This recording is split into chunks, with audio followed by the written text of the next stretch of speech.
మిత్రులారా, రాజుగారి ప్రకృతి వైద్యాలయంలో 15 రోజుల తర్వాత కొత్త బ్యాచ్ వచ్చారు. ఆదివారం అంటే మొన్న 23వ తారీఖు జూన్ 2024న ఆ సెకండ్ బ్యాచ్కి కూడా ఆ స్పీచ్ ఏర్పాటు చేశారు. మహిళల స్పందన ఎంత అపురూపమో. అన్ని జిల్లాల వారు ఉన్నారు. లాస్ట్ టైం లాగా ఈసారి కూడా చాలా ఎక్కువ మంది బాడీ డొనేషన్కి ముందుకొచ్చారు. యూత్ ఎక్కువ మందితో ఆన్లైన్లో ఆర్గాన్ డొనేషన్ అప్లికేషన్ పూర్తి చేసేలా చూశాను. లాస్ట్ టైం ఒక అమ్మాయి శైలజ 10,000 ట్రస్ట్ విద్యార్థుల కోసం డొనేట్ చేసింది. ఈసారి బెంగళూరు నుండి విజయ్ గారని ప్రతి నెల 3,000 రూపాయలు ట్రస్ట్కి పంపించడానికి ముందుకొచ్చారు. నిన్ననే ఈ నెల అమౌంట్ ట్రాన్స్ఫర్ చేశారు. కొన్ని వందల మందికి ఒకేసారి మన ట్రస్ట్ సేవలను, శరీర అవయవ దాన ఉద్యమాన్ని పరిచయం చేసే అవకాశం ఈ విధంగా నాకు దొరికింది. అదేవిధంగా ట్రస్ట్ విద్యార్థులకు సాయం అందించే మానవతావాదులు ముందుకు రావడం జరుగుతున్నది. నా హెల్త్ కూడా బాగున్నది. 6 కేజీల బరువు లాస్ అయ్యాను. ఈజీగా వాకింగ్ కూడా చేస్తున్నాను. ఈ ఫోటోలో ఉన్న పెద్దావిడ కూడా విశాఖ నుండే వచ్చారు. 23న నా ప్రసంగం విన్న రోజు నుంచి నన్ను క్షణం వదిలిపెట్టడం లేదు. ఈమె ప్రేమ ఆప్యాయత నన్ను ఉక్కిరిబిక్కిరి చేస్తోంది. ఈమె పేరు రమాదేవి. మన స్పెక్ట్ దత్తత పుత్రుడు ఆర్డీఓ మధుసూదన్ భార్యకు అమ్మమ్మ గారు ఈమె. అలాగే వీరందరూ కూడా మన విశాఖ మిత్రులే. మిత్రులారా, ఈ ఫోటోలో ఉన్న ఆమె ఎం శైలజారెడ్డి గారు తిరుపతి నుండి వచ్చారు. ఈమె కూడా అడగకుండానే మన స్పెక్ట్ విద్యార్థుల చదువు కోసం 10,000 రూపాయలు డొనేషన్ పంపించారు. అంతేకాదు స్పెక్ట్లో మెంబర్గా మనతో పాటు మన సర్వీస్ యాక్టివిటీస్లో పార్టిసిపేట్ అవ్వాలని ముందుకొచ్చారు. నాకు చాలా ఆనందంగా ఉంది మిత్రులారా. ఒక పక్క ఆరోగ్యం బాగు చేసుకుంటూ కూడా అందరికీ అవగాహన కలిగిస్తూ మన స్పెక్ట్ కోసం వివరించడం వల్ల అందరూ తెలుసుకోగలుగుతున్నారు. అందుకే నాకు చాలా సంతృప్తిగా ఉంది. నెల రోజులు నేను ఇక్కడ ఉన్నా కానీ నేనేదో చేస్తున్నాననే సంతృప్తి నాలో ఉంది. మరి ఇక్కడ నా ప్రసంగాన్ని వినండి. అధికారంలో కాదు, సంపద పొందటంలో కాదు, లేదా భవంతులు కట్టడంలో కాదు, లేదా విలాసవంతమైన జీవితాన్ని గడపడంలో కాదు, కీర్తి ప్రతిష్టలు ఆర్జించడంలో కాదు, అధికారాన్ని అనుభవించడంలో కాదండి సంతృప్తి. ఒక మనిషి తన జీవితంలో ఎంతమందికి తన జీవితం ద్వారా ప్రయోజనాన్ని కలిగించగలిగారు, ఎంతమందికి జీవితాన్ని ఇవ్వగలిగారు, ఇవ్వటంలో ఉన్న సంతృప్తి, సంతోషం మనిషికి ఇంకెందులోనూ ఉండదండి. ఒకసారి ఇచ్చి చూడటం నేర్చుకోండి, అందులో తిరిగి అంతలేని సంతృప్తిని మనం ఇంకెందులోనూ పొందలేం. ఇది నేను ఎక్స్పీరియన్స్ చేశాను. గత 45 ఏళ్ళగా నేను సామాజిక సేవలోనే ఉన్నానండి. అనేక ఉద్యమాల్లో నేను వన్ ఆఫ్ ది పార్టిసిపెంట్ని, నా ఊరు తెలిసినప్పటి నుంచి కూడా.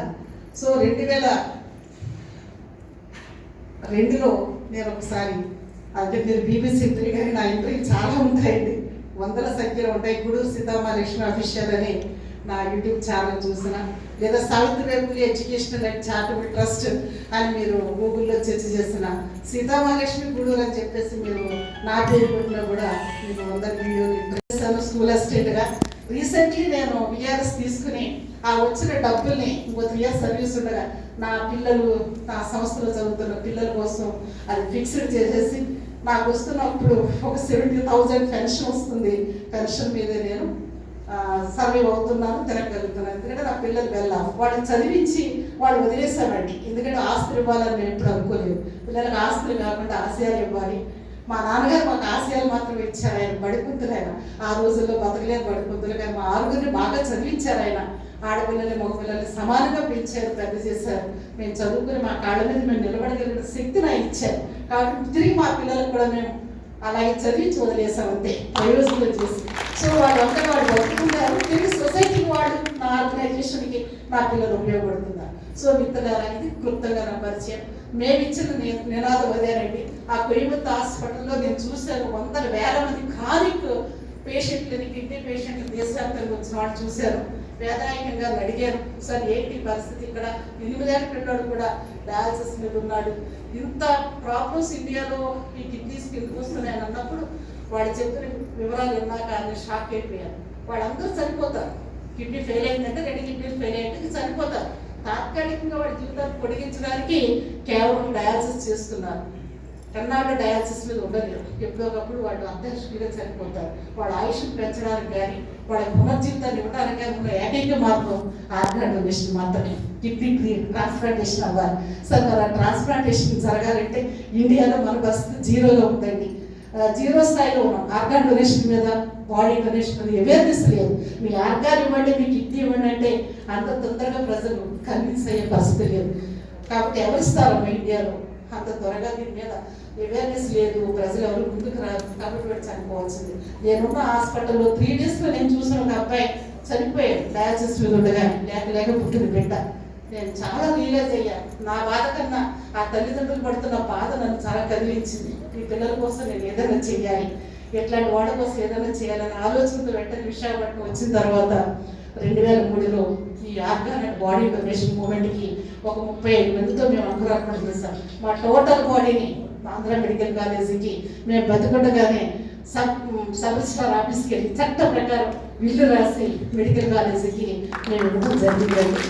అది కనుక భారతదేశంలో ఒక సంచలనం అయింది. ఎందుకంటే అప్పటి వరకు వైద్య రంగ చరిత్రలో ఎవరు వచ్చి తమ ఆర్గాన్స్ కానీ తమ బాడీని కానీ మరణానంతరం ఇచ్చేస్తామని అంతవరకు ఎవరు రాలేదు. ఇందాక డాక్టర్ గారు చెప్పినట్టుగా ఏ మెడికల్ కాలేజీ కన్నా బాడీస్ కావాలి చూస్తే అన్క్లైమ్డ్ బాడీస్, బెగ్గర్స్ ఎవరు వచ్చి క్లైమ్ చేసుకుని బాడీస్ని డిసెక్షన్ అప్పటికే డీకంపోజ్ అయిపోయి పిల్లలు అసలు డిసెక్షన్ చేయడానికి పనికిరాని శిథిలావస్థలో ఉన్న బాడీస్ మీద అప్పటి వరకు మెడికోస్ ప్రయోగాలు చేస్తూ ఉంటారు. ఎందుకంటే డే 1 నుంచి వాడు ఒక పార్థివ దేహం కావాలి, అలాంటి డాక్టర్లు నేర్చుకోవాలండి.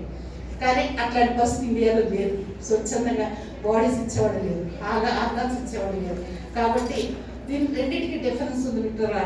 ఆర్గాన్ డొనేషన్కి, బాడీ డొనేషన్కి. సహజంగా చనిపోయినప్పుడు మన బాడీని మెడికల్ కాలేజీకి ఇచ్చేస్తాం. మన కార్నియాన్ని 6 గంటల నుంచి లేదా 8 గంటల లోపల కార్నియాన్ని కనెక్ట్ చేస్తే 2 మందిని కలిసి చూపిస్తుంది.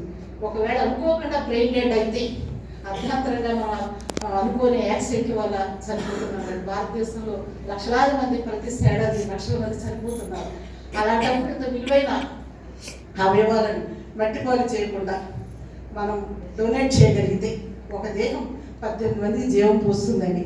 2010 ఆంధ్రజ్యోతిలో నేను ఒక దేహం 18 మంది జీవం అని నవ్య పేజీలో ఫుల్ పేజ్ ఇంటర్వ్యూ వచ్చిందండి. బహుశా ఎవరైనా చూస్తే చూడొచ్చు, లేదంటే నా యూట్యూబ్లో, నా వెబ్సైట్లో అవన్నీ దొరుకుతాయి, ఫేస్బుక్లో కానీ. ఆ ఇంటర్వ్యూ చూసి చాలా వేల మంది నన్ను స్పందించారు, ఎట్లా చేయాలి మేము కూడా చేస్తామని. ఆర్గాన్ డొనేషన్ ఆ రకంగా అంకురార్పణ జరిగింది. వేల మందితో మూమెంట్ కదిలించాల్సిన పరిస్థితి నా భుజస్కంధాల మీద పడింది. కానీ దీన్ని ఎలా చేయాలి? ప్రజలుగా మనం ముందుకు వస్తున్నాం, కానీ ఆర్గాన్స్ ఇస్తాం, ఎవరు తీసుకోవాలి, ఎవరికి అమర్చాలి? దీనికి ప్రభుత్వం పరంగానే అవుతుంది. ప్రభుత్వమే దాన్ని కూరుకోవాల్సిన అవసరం ఉంది. వ్యక్తులుగా మనం చేయలేం, సంస్థలు కూడా చేయలేం. ప్రభుత్వం ఒక పెద్ద యంత్రాంగం, ఎంతోమంది ఎక్స్పర్ట్ డాక్టర్స్ ఉంటారు, అనేక వ్యవస్థ అక్కడ పనిచేయాలి. కాబట్టి సో ఒక 3 years అనమాట. రాజశేఖర్ రెడ్డి గారిని, కిరణ్ కుమార్ రెడ్డి గారిని, స్టిల్ చంద్రబాబు నాయుడు గారు ముగ్గురు ముఖ్యమంత్రులతో తపతపాలుగా చర్చలు చేస్తే తప్ప 3 years కష్టపడితే తప్ప ఈ జీవనధారం అనే యాక్ట్ రాలేదండి. ఆ జీవనధారం అనే యాక్ట్ వచ్చిన తర్వాత మీరు చూస్తున్నారు మేడం, ప్రతిరోజు ఎక్కడో చోట ఒక బ్రెయిన్ డెడ్ అవుతుంటే 1000 అంబులెన్స్లు అందుబాటులో రావడం, గ్రీన్ క్యారిడార్లు ఏర్పడటం, మరి ఆ బాడీస్ తొలగించిన అవయవాలను యుద్ధ ప్రాతిపదిక మీద ఇతరులకు అమర్చడానికి ఎంత యుద్ధ ప్రాతిపదిక జరుగుతున్నాయి నేను చూస్తున్నాను. దీనికి కూడా ఒక తల్లి ఆధారం అయ్యారండి. ఇది కూడా నేను ఇక్కడ లేడీస్ ఎక్కువ ఉన్నారు కాబట్టి నేను చాలా సంతోషంగా చేసుకుంటున్నాను. నాతో పాటు నేను ఈ మూమెంట్ చేస్తున్న క్రమంలో అవేర్నెస్ కోసం 100,000 సదస్సులు, మీటింగ్లు దేశవ్యాప్తంగా మేము తిరుగుతున్న క్రమంలో నేను స్కూల్ టీచర్గా పనిచేస్తూనే నా హాలిడేస్ మొత్తం ఈ వర్క్ కోసం కేటాయించి పనిచేస్తున్న దశలో ఒక టీచర్ దగ్గర నుంచి నాకు ఫోన్ వచ్చిందండి. అది 2011వ సంవత్సరంలో. అప్పుడు ఇంకా జీవనధార యాక్ట్ రాలేదండి, ఇంకా జీవో రాలేదు మనకి. ఆమె కొడుకు 12 ఏళ్ల అబ్బాయి మేడ నుంచి ఆడుకుంటూ పడిపోయాడు. అప్పుడు తలకు దెబ్బ తగిలింది. ఆయన తీసుకొచ్చి కేర్ హాస్పిటల్లో పెట్టారు. ఒక వారం రోజులు చాలా ప్రయత్నం చేశారు డాక్టర్లు అందరూ అతను బతికిద్దామని. కానీ మెదడికి గట్టి దెబ్బ తగిలేసి ఆ కుర్రాడు ఆర్గాన్స్ అని పనిచేస్తున్న వెంటిలేటర్ మీద ఉన్నాడు, చక్కని కుర్రాడు. కానీ ఆ బ్రెయిన్ రక్తస్రావం రాకపోయింది, జీవన్మృతులైపోయాడు. బ్రెయిన్ డెడ్ అని డిక్లేర్ చేశారు. ఇంకెన్నాళ్ళకి ఉపయోగం లేదమ్మా, తీసుకెళ్ళిపోవచ్చు. ఆ తల్లి మనసు ఒప్పలేదు ఇంటికి తీసుకెళ్ళిపోవడానికి. నా కొడుకు ఇంత అర్ధాంతరంగా చనిపోతున్నాడనే ఆ విషయాన్ని జీర్ణించుకోవడానికి ఏ తల్లికైనా చాలా కష్టం అది. అలాంటి కష్ట సమయంలో ఆమె పేరు బందా కామేశ్వరి గారు చోడవరంలో చుత్తాడనే గ్రామంలో సెకండరీ టీచర్గా పనిచేస్తున్నారు. నేను ఒక దేహం 18 జీవని ఎప్పుడైతే నేను ఒక ఇంటర్వ్యూ ఇచ్చానో 2010 అక్టోబర్ 6వ తారీఖున, ఆ ఇంటర్వ్యూ పాపం దాచుకున్నారు. అందులో ఇప్పుడు నా ఫోన్ నెంబర్ 8008840506 అనే నా నెంబర్ అందులో పెద్ద అక్షరాలు ఇచ్చాను. ఆ నెంబర్ అప్పుడు దాచుకోవడం వల్ల నాకు ఫోన్ చేయగలిగాను. ఆవిడ అడిగిన అభ్యర్థన ఏంటంటే, మేడం సీతా మహాలక్ష్మి గారు, నా కొడుకు 12 ఏళ్ల సాయి మనోహర్ కృష్ణ చనిపోతున్నాడండి, కానీ వాడు చనిపోవడానికి వీల్లేదు మేడం, వాడు బతికే ఉండాలి. ఆ డాక్టర్ తీసుకెళ్ళిపోమంటున్నారు, నేను తీసుకెళ్ళాలనుకుంటున్నాను. నా కొడుకుని బతికించే అవకాశం మీ చేతిలో ఉంది, మీరు నా కొడుకుని బతికించండి అన్నారు. ఒక నిమిషం నాకు మాట రాలేదు. డాక్టర్లే బతికించలేనప్పుడు ఒక సాధారణ స్కూల్ టీచర్ నేను ఎలా బతికించగలమ్మా, నా వల్ల అవుతుంది అన్నప్పుడు, మీ వల్లే అవుతుందండి, మీరే అన్నారు కదా ఒక దేహం 18 మందికి జీవం పోస్తుందని. ఆ రకంగా నా బిడ్డ అవయవాలని ఎంతమందికి మీరు దానం చేయగలిగితే అంతమందిలో నా బిడ్డ బతికి ఉంటారు, అంతమందికి నేను తల్లి అవ్వగలుగుతాను, అంతమందిలో నా బిడ్డ చిరంజీవి అవుతాడు కదా. ఆ రకంగా నా బిడ్డకు మీరు ప్రాణం పోసిన వాడు అవుతారు, అది మీ చేతుల్లో ఉందన్నప్పుడు నేను చాలా బాధపడిపోయానండి. కన్నీళ్ళు వస్తున్నాయి నాకు.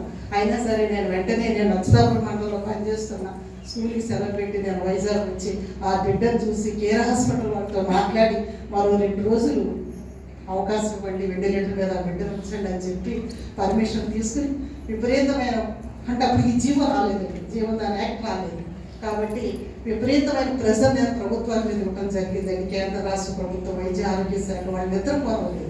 కిడ్నీ లోపంతో పుట్టారు, దాన్ని సరిచేయించుకోవడం కోసం తిరగని హాస్పిటల్ వెళ్ళని హాస్పిటల్ లేదు. చివరికి రాజుగారు, మన డాక్టర్ శ్రీనివాస్ గారు మా విశాఖపట్నం కూడా శాంతి ఆశ్రమానికి క్లాసెస్ చెప్పడానికి వచ్చేవారు. ఇట్లా అవేర్నెస్ అన్నమాట, ఈ నేచురోపతి గారు. నేను ఖచ్చితంగా రాజుగారిని కలిసేదాన్ని, ఎందుకంటే 2000 సంవత్సరం నుంచి మా ఫాదర్ ఫాలోవర్, ఆయన ద్వారా మా కుటుంబంతో ఆయన ఫాలోవర్. నాకు ఈ సంస్థ రావడంతో నేను రాజుగారిని అప్రోచ్ అవ్వడం